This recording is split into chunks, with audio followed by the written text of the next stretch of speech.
Derby County are set for a huge summer rebuild, but which players will stay and which players will go over the course of the last few weeks? A lot of people have asked me my thoughts and opinions on how the squad should develop over the course of the summer transfer window, and that's something which I want to address in this video. Now, obviously for Derby County, they're still in that position where they don't quite know what division they're going to be in next year, but it's certainly something which we can take a look at and make a decision based on certain players, based on what we expect next season. Now, obviously in the current predicament we're in, obviously sitting just 1 point, well, level points outside the relegation zone with 10 points on goal difference, 10 goals. We're obviously in a fairly decent position, obviously heading into the next few games as well, facing up against Pompey, Luton, West Brom, Hull and Stoke to close out the season. But shall we take a look into the squad? Now, obviously at the end of this season, for the goalkeepers, we will still have Josh Vickers and Jakob Vidal-Zetterstrom contracted until next season. I think Zetterstrom's a little bit further down the line. And then obviously you've got Rohan Luthra, who was signed on a 1-year sort of stopgap deal to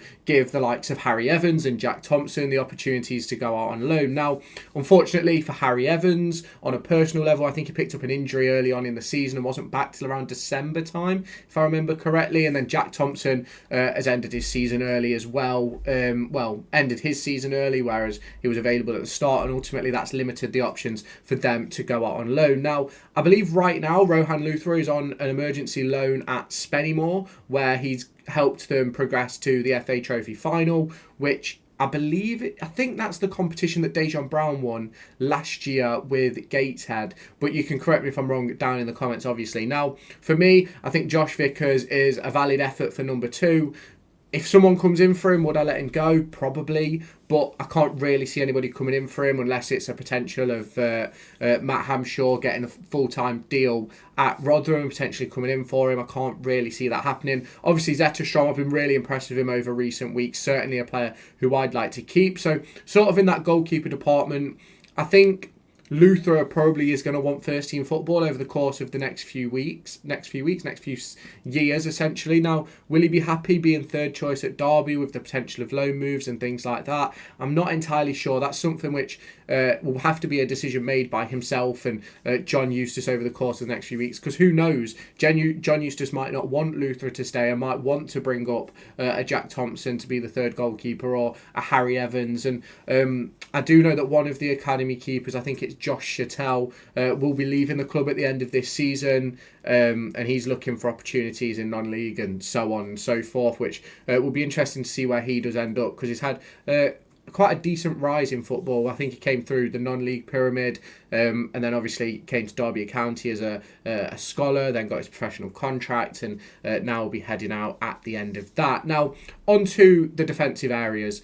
Obviously, Eric Peters is out of contract at the end of the season, and obviously not had an impact. Now, for me, Derby County's situation this season, I'm not saying that we shouldn't keep Peters. I'm not saying that we should. I think it's very much a case of, I don't really think fans can judge him. I don't think fans can make that decision, because we know Eustace likes to keep a settled team and a settled squad, and that's what we've seen over the course of recent weeks. And I think when Eric Peters came in, it was sort of in a very, very difficult spot where, yes, we've got a couple of injuries and things like that, but ultimately he hadn't played for a majority of the season. So having him in and chucking him straight in the starting 11 was ultimately going to be very, very unlikely sort of thing. But obviously, similar to Jeff Hendrick, is sitting on the bench at the moment and sort of filling up a squad number, which I think come the end of the season, Eric Peters will probably be moved on. You then go on to Craig Forsyth, another one out of contract in the summer. He's got to stay. Lifetime contract. Get him some sort of coaching deal in line for when he finishes, because that guy bleeds black and white. He is Derby through and through, and everything he's been through with the club and some of the really important goals he scored this season. If we stay up this year, right, you can look back at, I think has he scored 3 goals this season? I think you can look back at all 3 and see the importance of them at the time he scored them. Obviously, it's one of those, I love Fozzie. I personally would keep him. I don't think he's a left wing back anymore, though. Obviously, I think he should be playing in that left-hand half position, but we'll have to see sort of how that progresses. Obviously, Nelson, he'll stay. He's out until about October, November time anyway. Matt Clark is out of contract. I think everybody knows the expectation with Matt Clark. Get him on a new deal as soon as possible. I personally would like to believe that Derby County made a deal with Clark where it was a sense of, if we stay up, you sign for 2 years or sign for 3 years, and hopefully that is the case. If not, he's going to have clubs banging on his door because he's a massive, massive talent and a very, very good championship centre-half. Obviously, we'll be wanting to progress forward, and maybe Matt Clark isn't sort of the guy who's going to get you automatically promoted and then help you stay up in the Premier League eventually. But for the time being, I think he's an excellent option. Now, I like Callum Elder, but I do think we need another left-back, left wing-back, depending on the system which Eustace wants to use going forward. So I don't necessarily want to get rid of Elder, but certainly add to the depth options in that position. We've then got Joe Ward at right wing back. Has to go. I do think he has another year on his contract, but for me, has to move on. Has to go and play football because he's way too good, in my opinion, to not be playing. Now I know he's had his injury worries, and maybe that might mean that Eustace gives him an opportunity in the summer in pre-season to sort of impress. But for me, I think the fact that he's barely been fit this season means we should probably sort of move away from that. You've obviously then go on to Ryan Niambi, another right back, right wing back, who I think has been excellent when he's been fit. But again, it's that conversation about fitness. He does have a contract until, I believe, the end of 2026. But it's a difficult discussion to have with Ryan Niambi because when fit, in my opinion, he's probably the best one-on-one right back in the division. Like, I wouldn't want to be going up against him. And I know if we, like, as a fan of a team, I wouldn't want my team to be going up against him because I do think he's excellent. But it's one of those where if you can't stay fit, it's going to cause problems. And this season he's had 2 lengthy injuries, one of which kept him out from October till about the end of January, and now he's out until the end of the season. You then go on to Kane Wilson. I love Kane Wilson. Contract up at the end of the season. You have to give him a new deal. Has to be given a new deal. Whatever division we're in, we have to try and keep him. But ultimately, should we go down, like, he'll end up at a top-end championship team quite easily. Yes, defensively he needs a bit of work, but, like, going forward, he's on another planet, and I absolutely adore him. Last night versus Burnley was an unbelievable performance by him, and certainly a conversation which needs to be moved forward in getting that deal signed. We then go on to Nat Phillips. Obviously on loan till the end of the season. I believe his contract's up at Liverpool at the end of this year. He is rumoured to be on a staggering £65,000 a week at Liverpool. So it will be interesting to see what his wage demands will turn into come the end of the season. If that option at Liverpool doesn't get extended and is then available for a free transfer, I think a lot of teams will be looking at him if he is available. Obviously then on to Sondre Langas, definitely a stay. Needs to get surgery as soon as possible so he's back fit for next season, but certainly a player who has to stay for Derby County, although I do think if we go down he'll probably find himself a move elsewhere. Now Jake Rooney is the final one on the list, and I don't really know what to say about Jake Rooney. I think his contract's up at the end of 2026. So for me, I would send him out on loan. I'd give him a 1-year extension, send him out on loan, make sure he's playing, and then see how he develops. Because for me, he's got to play every week. I think Jake Rooney is more than good enough to play at the top end of League One easily. And I think it's really, really disappointing that he hasn't played a lot this season or been given the opportunity, especially when Langas came off versus Burnley. You go a couple of months back when Ibu Adams stepped in at centre-half, and it's just, for me, it just makes no sense not to have Jake Rooney playing, but it's one of those which will be for the coaching staff to make up. Now, obviously, we then go on to the midfielders. We'll start off with Jeff Hendrick, obviously out of contract in the summer.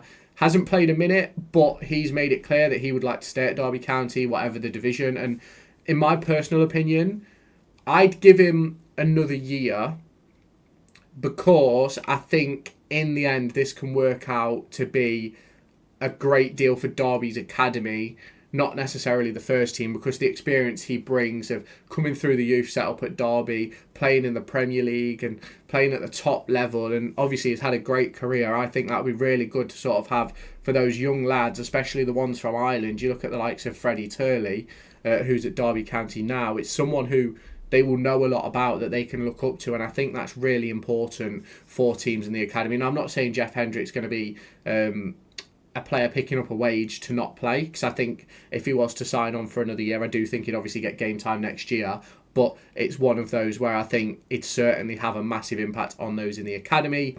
We'll go on to Liam Thompson now, another player out of contract at the end of the season. I think he needs a new deal. I think he's been excellent since John Eustace has come in, and I think the only problem with Liam Thompson is I don't think he adds enough in the way of creation. I think he works hard. I think he wins a lot of tackles, gets himself in and around the ball, causing problems and triggering the press and things like that. But ultimately, I just don't think he offers enough going forward. We had this conversation about the likes of Jason Knight and Max Bird at periods, as well as Louis Sibley at times. And in my opinion, that's something Liam Thompson's got to work on over the course of the summer, should he get a new deal at Derby County. Onto the loan players there, Marcus Harness, David Oza and Harrison Armstrong. I'd love to get Armstrong back next season. Highly unlikely if we go down. Maybe if we stay up, there's a conversation to be had there between John Eustace and I think it's David Moyes, the manager at Everton right now. So that's a conversation, in my opinion, to be had. David Ozo, again, if we could have kept him fit this season, I don't think we'd be having this discussion about relegation and things like that, if I'm completely honest. A player who I would absolutely keep at Derby County if we can, and his fitness isn't much of a worry. Now, obviously, without knowing all the full ins and outs of his injuries, recoveries, rehab, prehab, etc., it's really a conversation which is purely going to be a medical team discussion because we know the ability he's got on the pitch, but he spends more time off it, and that's what he's done this season, unfortunately. So Marcus Harness, the final loanee, I believe he's out of contract at Ipswich at the end of this season. I think he's been brilliant at the back end of the season. Obviously, to start off with wasn't great, and a lot of people weren't really too fond on him. I always thought he had decent ability. I just thought he was playing the wrong position and wasn't given the chance to sort of play through the middle. I personally thought he was more of a 10, but I think he's done excellent in that sort of second striker, false 9 roll-up with Jerry Yates. And I do think that Marcus Harness and or Jerry Yates would benefit from playing side by side with Jorgen Selverson, who can win a header, who's like 6 foot odd. So that's obviously a discussion that can be had over the course of the summer. But I would like to keep Marcus Harness if a deal is there to be done. You then obviously go on to Ben Osborne. Obviously, again, injury-riddled this season, but certainly a conversation which has to be had. I think if we go down or stay up, obviously I think he's going to stay. I think he's got another year left on his contract. But for me, it's a really difficult discussion because I don't think he'll be a starter at the start of this season, at the start of next season in any capacity, whether we're League One or Championship, because I just think the risk of injury outweighs the quality that he brings and what we could potentially bring in this summer. Obviously, then you end off with Ibu Adams and Kenzo Heldmine. I personally think Kenzo doesn't suit the way we're playing right now, which is one of the reasons why he's not really playing.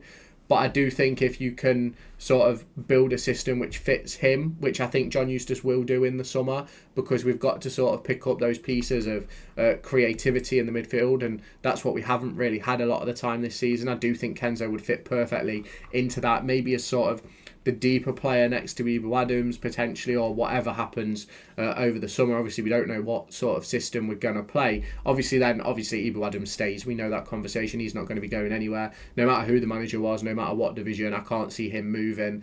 At the age he is as well, people aren't going to want to spend a chunk of change on him, and we're not going to let him go for anything less than what we paid for him. So, now, obviously heading into the forwards is a massive discussion, but it's an easy one. Connor Washington, go. Barkhuizen, go. Quite easy. I think everybody will understand my reasons behind that. Kemar Roof, go. Obviously, came in and we sort of all hoped he'd have that sort of... have the effect that Dwight Gale had, come in, make a couple of starts, score a few easy goals, help us secure ourselves essentially, but ultimately I don't even think he got the opportunity to start a game. I think he only played about 20 minutes for us, which is disappointing. So another one who probably will be moved aside at the end of the season. You've then got Nathaniel Mendez-Lang, Caden Jackson and Corey Blackett-Taylor.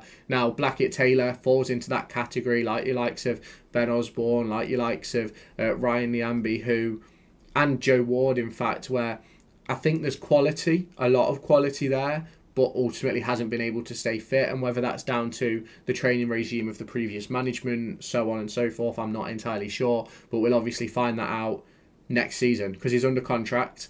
I don't think Blackett-Taylor will go unless he asks to leave. But I do think we need improvements on Mendez-Lang and Caden Jackson. I think both will stay at the club. But I think it's one of those where I think they certainly won't be starters. And if I'm completely honest with you, I think there's potentially an opportunity where they may end up sort of looking to move out the club around next January. Obviously, this is if we're in the Championship, I'm saying this. If we're in League One, I think Caden Jackson and Mendes-Lang will quite easily be starters for us. Obviously, depending on the options we look at in the summer, but two very good players for that level, just ultimately not quite cutting it at this higher division. So we've got to make sure we look up towards bigger and better things. Obviously, Jorgen Salverson's had surgery, not on his ACL, just to make it clear. He made it clear himself. So he'll be pushing to be fit at the start of next season. It will be interesting to see how he sort of fares when he is sort of up to fitness and ready, because obviously when he came in off the back of, I think he'd done a week of pre-season and not even played a game in Norway, so wasn't entirely ready. And obviously then you sort of close out with Dejan Brown and Jerry Yates. Now, for me, I said this season Dejan Brown should have played more, should have started more games. I'm not necessarily saying he should have sort of played every game, but I think early on in the season there was plenty of opportunities where we could have played Dejan Brown and Yates together. Like, Dejan Brown could have played in all the cup games, started all of them. I don't think he did. And for me, there was even games where we were winning under Paul Warne. Like, I don't think he came on in the Bristol City game. Obviously, because we went on that winning run of like 4 games at home in a row.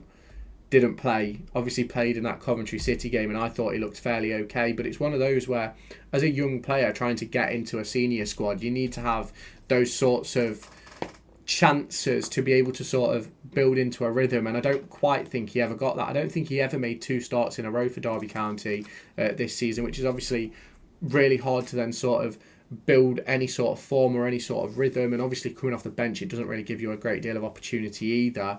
So for me, if Dejan Brown is going to be a starter, is going to actually play football, like minimum say half an hour off the bench, obviously more starts, I'd keep him. But if I was to be completely honest, I'd be looking at sort of a League One loan to one of those teams at sort of the mid end of the division to top end of the division, one of those which is going to be sort of on the outside of contention for playoffs, maybe even automatic promotion, and we'll have to see how sort of that develops. Obviously there was conversations of him potentially going to Burton or Notts County in the summer and in January, and obviously because of injuries and things like that, Paul Warne never actually let him go, which I thought was quite disappointing, because like, yes, he ended up getting injured versus Sunderland, but he could have gone out, played the second half of the season and scored 5-10 goals at League One, League Two, and obviously then that changes the whole conversation for him this summer.